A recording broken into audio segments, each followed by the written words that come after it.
Welcome everybody, Mr. Jones here. Now this game, Grid Filler, was based largely on How Close to 100, which was publicized by Jo Boaler from Stanford University, the math department, and also her website UCubed. I liked the idea, wanted to make a few tweaks to it and give you a little bit more to do in it, and so here's how you play. Just like in How Close to 100, you're going to be using 2 dice to generate numbers, and that is going to be the size of a rectangle that you put onto our 10 by 10 grid here.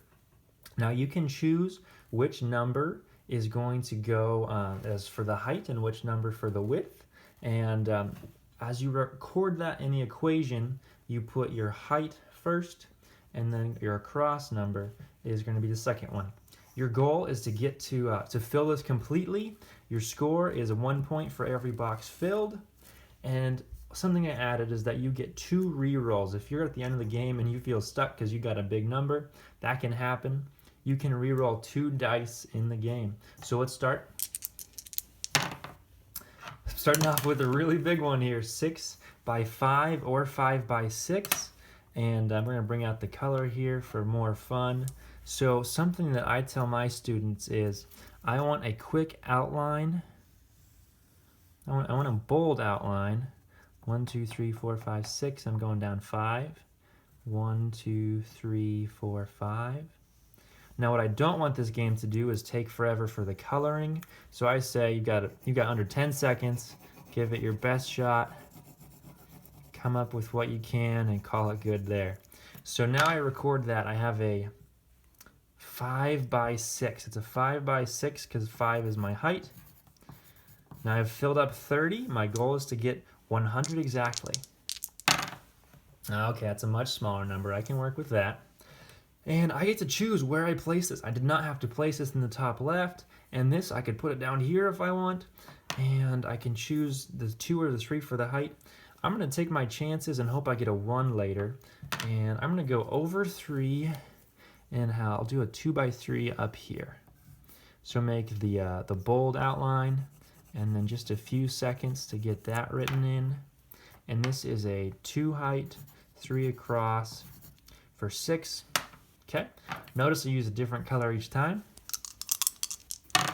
So I'm hoping for a 1 sometime so I can get that space covered. I could put my 4 across and go down, but that would leave me with a really small spot there. 1, 2, 3, 4, 5. I'm going to fill up that chunk right there. I'm going to use 5 as my height and 4 across. 5 times 4. New color.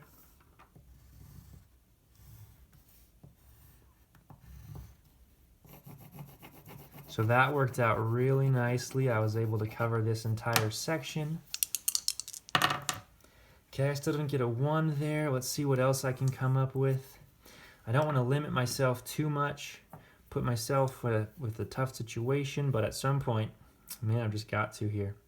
Okay, I'm going to take a chance. I'm going to cut off my corner here. I'm going to do a 3 by 4.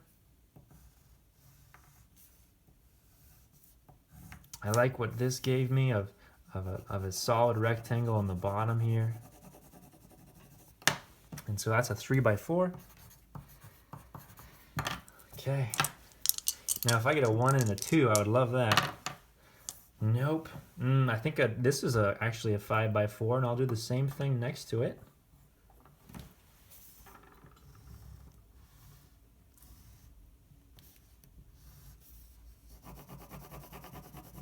Okay, and I still have my re-rolls for the end. I'm glad about that. 4 by 4 cannot fit. I would be done, but I'm going to use a re-roll here. 4 by 2, oh, this is brilliant. I'm going to do a 4 by 2 right there. And it fits. That re-roll saved me. I'm already looking at a pretty good score, and I still have another roll. Let's see if I get 1s and 2s here. No, and I'm out of re-rolls, and I couldn't do it with 1 re-roll, even if I did that. Okay, so I'm stuck. Well, I could add up all these to get my score, or a little subtraction. I have 4 empty spaces for a score of 96.